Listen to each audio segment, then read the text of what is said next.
70% of every Airstream ever built since 1952 is still on the road. That's not marketing. That's a number from the factory itself, in Jackson Center, Ohio, where they've been hand-riveting travel trailers with the same process Wally Byam invented after World War II. Now compare that to the brand-new 2022 Heartland Mallard travel trailer that rolled off a dealer lot at a sticker price of $62,800. On day one, the safety chain hook fell off in the owner's hand. The braided emergency brake cable, the thing that's supposed to slam on the brakes if a 7,000-pound trailer ever detaches from the tow vehicle, snapped the first time it got pulled. The frame was already rusting. The bathtub wasn't secured to the floor. The LED strips were hanging on by double-sided tape that had already started to peel. Here's what makes it worse. Heartland is owned by Thor Industries, the same Thor Industries that owns Airstream. One parent company, two wildly different products. One of them will outlive your grandchildren. The other one is already rotting before the second loan payment clears. This isn't an accident. This is the deliberate, decades-long, boardroom-approved collapse of an American industry. And the people who figure it out are still buying 45-year-old trailers on Craigslist instead of signing papers at Camping World. Here's exactly how it happened, why the math works, and why every new RV on every lot tonight is a trap dressed up with graphics and a sales flag. Number 1. The materials they use today would have been rejected on a 1978 assembly line. Walk past a vintage Airstream, a Shasta, or a 1970s Argosy, and you are looking at seamless aluminum skin riveted to aluminum ribs, solid plywood floors, hardwood cabinets, and a steel frame that got sprayed with actual rust prevention before it left the factory. Modern mass-market RVs are built out of a laminated sandwich. The outer shell is fill-in, thin fiberglass reinforced plastic. Behind that, a couple inches of polystyrene foam. Behind that, a sheet of lawn, which is 3mm Philippine mahogany veneer. The whole thing is glued together, stapled to softwood studs, and called a wall. The cabinets are not hardwood. They are vinyl-wrapped particle board masquerading as hardwood, and the moment your water heater drips, they swell up like a sponge and never come back. The floors are not plywood anymore. They are OSB, oriented strand board, with chips glued together. OSB holds up fine until it gets damp, and on an RV, water always gets in. The moment it does, the floor turns to oatmeal. A master-certified RV inspector pulled a brand-new trailer off the Tampa Super Show floor in 2022, manufactured only a few months earlier, never sold to a customer. The subfloor near the furnace vent was already soft and swollen because the water heater had been leaking at the dealership. The rot starts before you own it. That is the point. That is what you are paying 60 to 100 grand for. Number 2. Vintage RVs were riveted. New ones are stapled. Every Airstream that leaves Jackson Center contains between 3,000 and 4,000 rivets and screws, and the factory water tests every single one of them. They wheel the completed trailer into a dedicated room, spray it with water for 40 full minutes, and if a single rivet leaks, the trailer gets pulled back and a human being fixes it by hand before it ever touches a dealer lot. That is 1,952 quality control, still running in 2026. Now walk in almost any mass-market travel trailer factory in northern Indiana and look at what is holding the walls together. Pneumatic staples, driven through thin lawn into softwood studs by workers paid per unit, not per outcome. No 40-minute water test. No in-factory recall loop. There is a pre-delivery inspection at the dealer, which on a lot of these rigs amounts to flipping the lights on and off and checking whether the slide extends.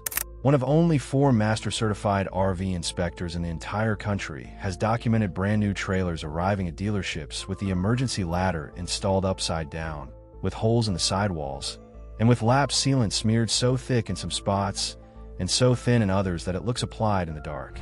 Vintage RVs were built once to last. Modern ones are stapled together in a few hours by whoever happened to be on shift that day, and they're designed to become the dealer's problem, then your problem, as fast as humanly possible. Your money funds a ride down. Number 3. The roof stopped being a roof and became a subscription. A 1970s aluminum-skinned RV had an aluminum roof. The roof was the skin. It bent over the top of the trailer, got riveted down, and got sealed at the joints. You did not maintain it. You did not coat it every spring. You did not walk on it with a caulk gun and a prayer. You just owned it, and it just worked for decades. Then the industry figured out it was cheaper to build flat-top plywood boxes and cover them with a rubber membrane, EPDM or TPO, depending on the brand. Rubber roofs are cheap to install, light to ship, and, critically, they need to be resealed. Not every 10 years. Every single year in some climates. Every roof vent, every AC unit, every antenna, every skylight, every refrigerator exhaust. Every penetration through the membrane is held watertight by a bead of lap sealant, and lap sealant cracks in the sun. It dries out. It splits. And the moment water gets through one pinhole, it travels sideways under the rubber until it finds the cheapest point to come through, usually the OSB subfloor. A full RV roof replacement runs $2,000 to $4,000. Seal replacement on a single slide-out runs $800 to $2,500. That is by design. The manufacturer isn't eating that cost. The dealer isn't. You are. Every year. Forever. A 1974 Avion still has the aluminum roof it left the factory with. Your 2024 Fifth will need a new one before the loan is paid off. And if you think that's the worst of it, wait until you hear what's sitting on the lot tonight. Number 4. This is the one that should make every single one of you reconsider whether you want a new RV in your driveway at all. In the summer of 2022, a family took delivery of a brand new Heartland Mallard M33 travel trailer. Sticker price, $62,800. 37 feet long, 7,700 pounds of rolling house. On the day they took it home, one of the 2 safety chain hooks, the steel hook that exists exclusively to keep a 7,000-pound projectile tethered to the tow vehicle if the hitch coupler ever fails at highway speed, fell off in the owner's hand. On day 1, not under load, not after a trip, hooking up in the driveway. Then the daughter went to connect the emergency breakaway cable, the braided steel line that triggers the trailer's electric brakes the instant the trailer separates from the tow vehicle.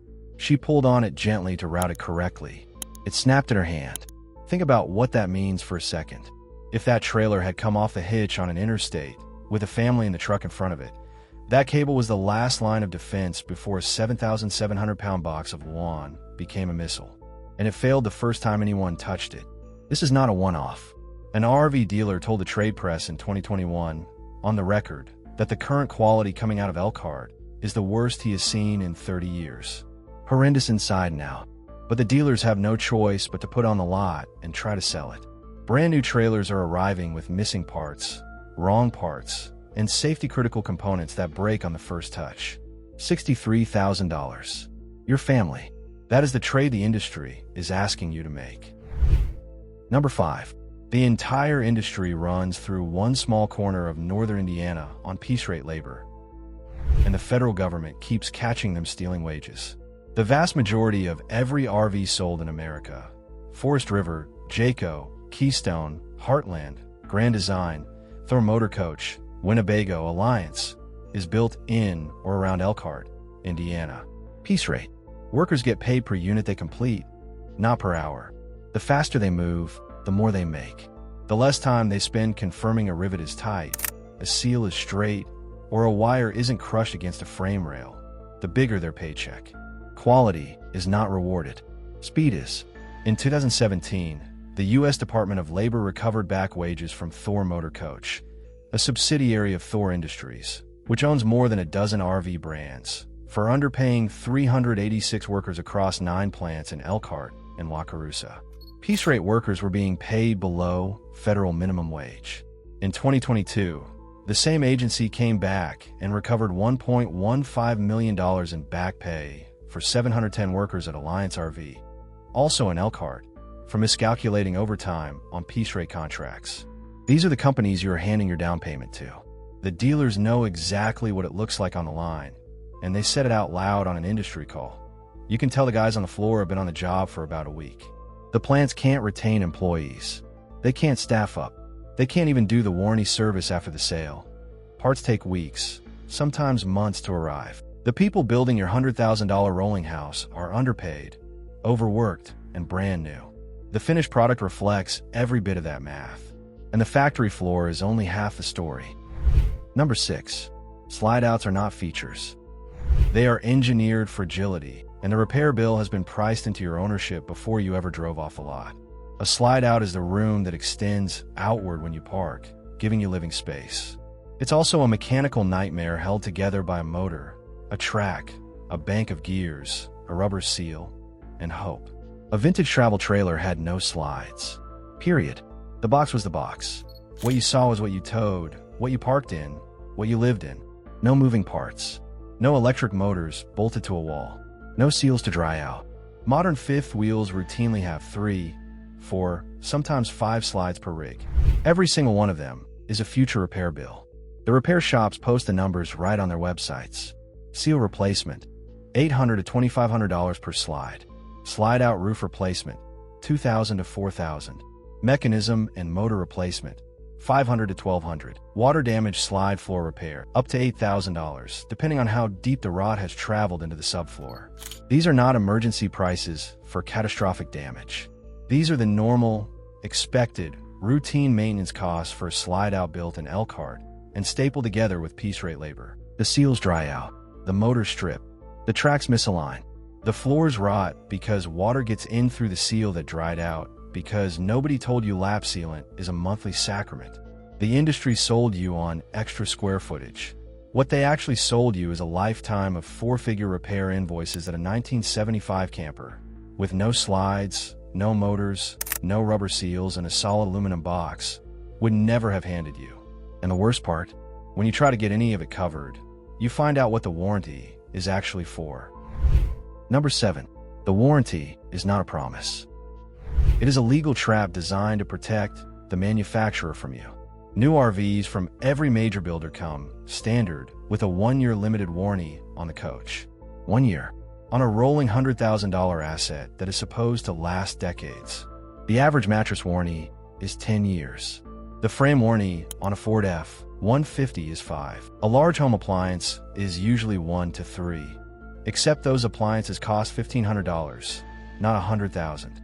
Then read the fine print. Mandatory arbitration clauses in the purchase agreement. You can't sue in open court. You take it to an arbitrator the manufacturer's side is comfortable with. And federal appellate courts have already upheld those clauses against unhappy RV buyers. Exclusions for anything caused by failure to maintain lap sealant on the roof. Exclusions for damage traced to road vibration. Exclusions for anything the factory can label consequential. When something actually breaks, the factory blames the dealer. The dealer blames the factory. Both of them blame you for not maintaining something they sold you as a finished product. The camper sits in the service lot for weeks, waiting on a part nobody stocks. Your vacation is gone. Your loan payment is not. A vintage RV came with no warranty, no finance department, and no forced arbitration, and it didn't need any of it, because the thing was actually built to work. That is the trade the industry made. They lost the craftsmanship. They gained the paperwork. You are the one holding the bag. Here is what 45 years of industry decline actually cost you. It cost you the idea that a recreational vehicle was a lifetime purchase. It cost you the builders who knew how to rivet a skin, seal a seam, and hand a family a machine they could pass down to their kids.